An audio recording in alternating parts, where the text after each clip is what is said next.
वो औरत तन्हा नहीं थी, उसके पास एक चुड़ैल थी। शौहर को मालूम नहीं था कि उसकी बीवी के साथ एक चुड़ैल है और वो इसी से बातें करती है। आपकी बीवी के हालात बहुत खराब हैं। मैंने आपको पहले बोला था कि चांसेस कम हैं, बस आप दुआ करें। मेरे साथ वादा करो कि तुम मेरा ये काम करोगी। औरत की नसीहत मानते हुए उसके जिस्म में दाखिल होती है और सारा कंट्रोल अपने हाथ में ले लेती है। कुछ देर बाद वहाँ शेर आ जाता है और शेर उसके सांस पर हमला करता है और उसे मार देता है।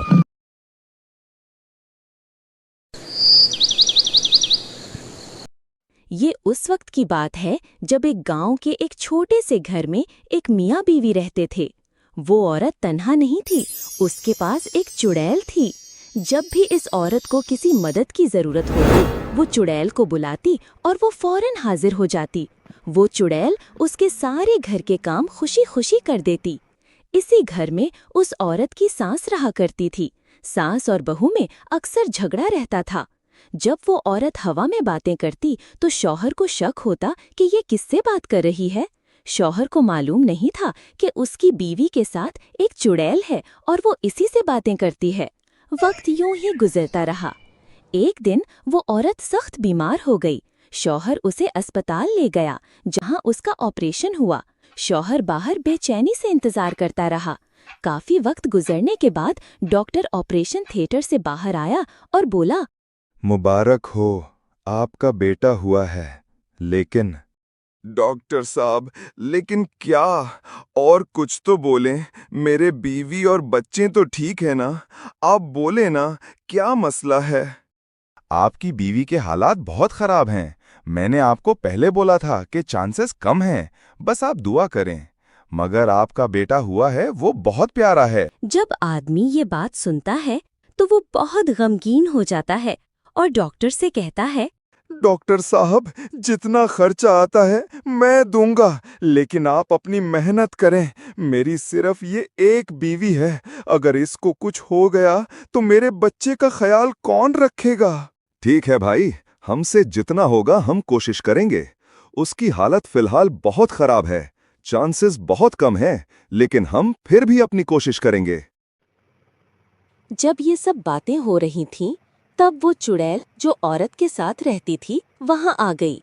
उसने सब सुन लिया। औरत भी जान चुकी थी कि उसकी जिंदगी अब खत्म होने वाली है। ये सब जानते हुए उसने चुड़ैल से कहा, ए मेरी प्यारी चुड़ैल, तुमने तो मेरी ऐसी खिदमत की है जैसी मेरी अपनी बेटी हो।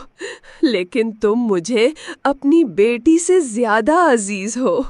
अगर मुझसे गलती हो गई हो तो मुझे माफ कर दो। जब ये औरत इस चुड़ैल को ये बात कहती है तो चुड़ैल बहुत हैरान और परेशान हो जाती है। तो फिर इस औरत से कहती है, नहीं नहीं, ऐसी बातें मत करो। मैं तुम्हारे लिए हर वक्त हाजिर हूँ। मुझसे माफिया मत मांगो। तुम तो मेरी जान हो। और ए चुड़ैल, तुमने तो सब कुछ सुन लिया और देख भी लिया।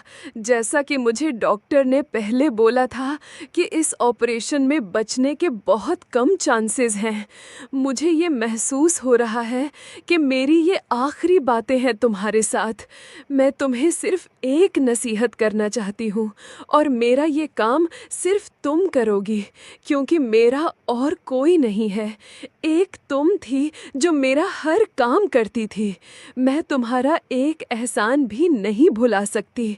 मेरे साथ वादा करो कि तुम मेरा ये काम करोगी। मैंने तुम्हारी कौन सी बात नहीं मानी। मैं तो तुम्हारे लिए हर वक्त हाजिर हूँ। अल्लाह ना करे तुम्हें कुछ हो, और अगर फिर भी तुम्हें कुछ हो गया तो मैं तुम्हारे मौत के बाद तुम्हारी हर ख्वाहिश पूरी करूँगी। बोलो, तुम क्या कहना चाहती हो? अच्छा तो सुनो, मेरा ये एक बेटा है। मेरी ख्वाहिश थी कि मेरा एक बेटा हो, लेकिन अफसोस ये कि मैं इस दुनिया में नहीं होंगी। तुम मेरे बेटे का ख्याल रखोगी। मेरी एक और बात भी याद रखना, मेरी वो सास बहुत बुरी है, तुम उससे दूर रहना। बस मेरी ये आखिरी ख्वाहिश है कि मैं अपने बेटे का नाम रिजू रखो। अगर मैं जिंदा ना रही तो मेरा ये काम तुम करोगी। ऐसी बातें मत करो, तुम ठीक हो जाओगी। और अगर तुम मर गई तो मैं ये काम कैसे करूँगी? है मेरी प्यारी चुड़ैल, ये काम तो बहुत आसान है। जब मैं मर जाऊंगी तो तुम अपनी आत्मा मेरे अंदर डाल देना, जिससे मैं जिंदा दिखूंगी और लोगों को पता भी नहीं चलेगा। जितना जल्दी हो सके मेरे जिस्म में दाखिल हो जाना, ताकि डॉक्टर को भी पता ना लगे। और मेरी प्यारी चुड़ैल, तुमने जो एहसान मुझ पर किए हैं, मैं उसका बदला तुम्हें नहीं दे सकती। इसी तरह वो दोनों ये बातें करती है और वो सारी जिम्मेदारी उस चुड़ैल को दे देती है। और इसके बाद वो औरत इस दुनिया से रुखसत हो जाती है। जब चुड़ैल ये सब देखती है तो बहुत नाराज हो जाती है और रोने लगती है। इसके बाद वो चुड़ैल इस औरत की नसीहत मानते हुए उसके जिस्म में दाखिल होती है और सारा कंट्रोल अपने हाथ में ले लेती है।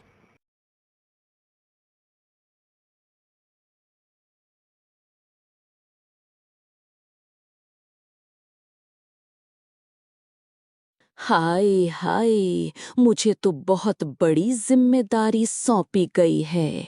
मैं अपनी पूरी कोशिश करूंगी कि मैं अब खुद से ज्यादा इस बच्चे का ख्याल रखूं। और मुझे तुम्हारी हर एक बात याद है। जब ये अपने साथ ये बातें करती है तब वहाँ डॉक्टर्स आ जाते हैं। जब वो उसे इस हालत में देखते हैं तो बहुत हैरान हो जाते हैं। तो वहाँ उसका शौहर भी आ जाता है। जब वो अपनी बीवी को सेहतयाब देखता है तो बहुत खुश हो जाता है और अल्लाह का शुक्र अदा करता है। वो तो बहुत खुश होता है, मगर जब डॉक्टर उसे इस हालत में देखते हैं तो वो बहुत हैरान हो जाते हैं और इनके मुंह खुले के खुले रह जाते हैं, क्योंकि वो तो अभी जिंदगी और मौत के बीच में पड़ी थी कि ये कैसे ऑटोमेटिकली ठीक हो गई। डॉक्टर उसे थोड़ी देर और रोक देते हैं। तो एक डॉक्टर उसके शौहर से कहता है, मेरा तो खुद दिमाग काम नहीं कर रहा कि ये सब कैसे हो गया, लेकिन फिर भी मैं आपको ये मेडिसिन लिख देता हूँ।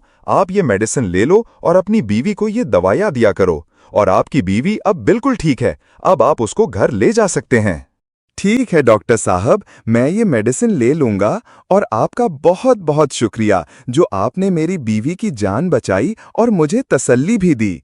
मैं अपनी बीवी को अब घर ले जाता हूँ। तो वो उसे घर ले आता है और उसकी बीवी भी अब बिल्कुल ठीक होती हैं।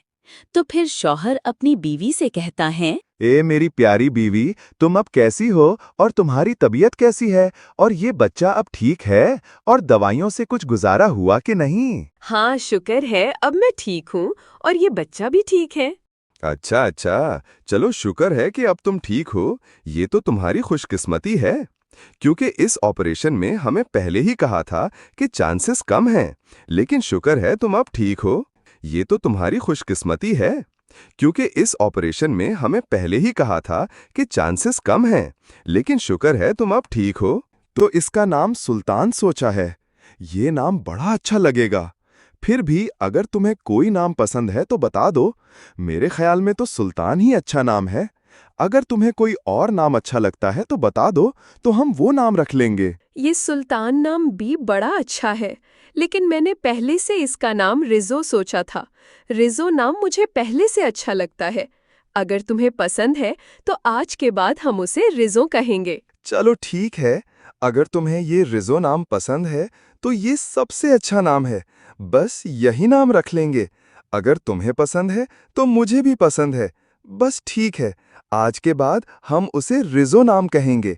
अब मुझे बाजार में थोड़ा काम है, मैं अभी आता हूँ। तुम अपना और इस रिजो का ख्याल रखना। चलो ठीक है, तुम अब बाजार चले जाओ, कहीं तुम्हें देर ना हो जाए। तो बस इस तरह वो बच्चे का नाम रेजो रख देते हैं और वो चुड़ैल भी बहुत खुश हो जाती है क्योंकि वो औरत की ख्वाहिश पूरी कर देती है।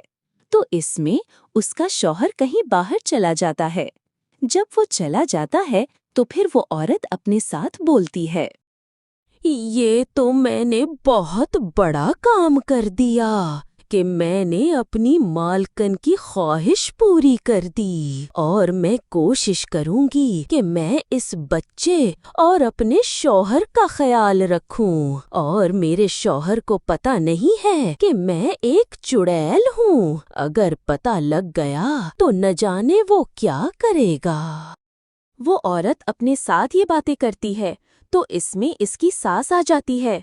जब वो अपने पोते को देखती है तो खुश होने के बजाय वो गुस्सा हो जाती है और अपनी बहू से कहती है, ए बहू, मैंने सुना है कि तुम्हारा ऑपरेशन हुआ है और तुम बहुत बीमार हो। मैंने फैसला किया है कि मैं तुम्हारे बेटे का ख्याल रखूंगी। तुम बस आराम करो। 2-3 दिन में तुम्हारे पास रहूंगी और तुम्हारा ख्याल रखूंगी। ये तो बहुत अच्छी बात है कि तुम मेरा और मेरे बच्चे का ख्याल रखोगी। शुक्र है कि तुमको मुझ पर रहम आया। वो सास इस तरह चालाकी दिखाती है और कुछ दिनों बाद जब रीजो की माँ घर पर नहीं होती तो वो सास अपने पोते को जंगल ले जाती है ताकि कोई जानवर उसे खा जाए और वो अपने घर चली जाती है।